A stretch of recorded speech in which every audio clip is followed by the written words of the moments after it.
আমি ভাবছি যে এই মাতাব্বর দিয়ে হবে না, আমার আইনের আশ্রয় নিতে হবে। আমি থানার উদ্দেশ্যে রওনা দিলাম, যাই দেখি এক অনেক বড় সিরিয়াল। আমি একজনের জিজ্ঞাসা করলাম, ভাই থানাটা কোথায়? কবে আপনি হাইটা গেলে 30 মিনিট লাগবে, আর যদি রিক্সা যান 10 মিনিট। আচ্ছা ধন্যবাদ। তো এই সিরিয়ালটা কি স্যার? কবে সব নির্যাতিত পুরুষ থানায় কমপ্লেন দিতে আসছে।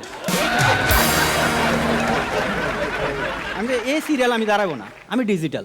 আমি 999-এ ফোন দিলাম, ফোন দিয়ে বললাম যে ভাই আমার এই অবস্থা, প্লিজ আমাকে একটু হেল্প করেন।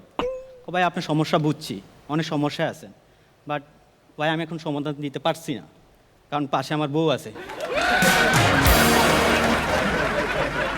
না আমি এখন দেখছি যে আমার আইন আদালত বিচার এগুলো কিছু হবে না, বাঁচতে হলে কি হবে, লাইফে অ্যাডজাস্ট করতে হইব।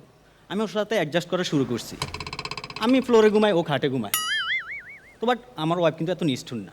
ও আসে, আয়সা মরলে, তুমি কেন ফ্লোরে ঘুমাচ্ছ, তুমি সোফায় ঘুমাইতে পারো। আমিন ভাই, যারা বিয়ে না করে তাদেরকে আমরা কি পদবি কি দিই? বই রাগি। আর আমি বিয়ে করে পাইছি বউ রাগি।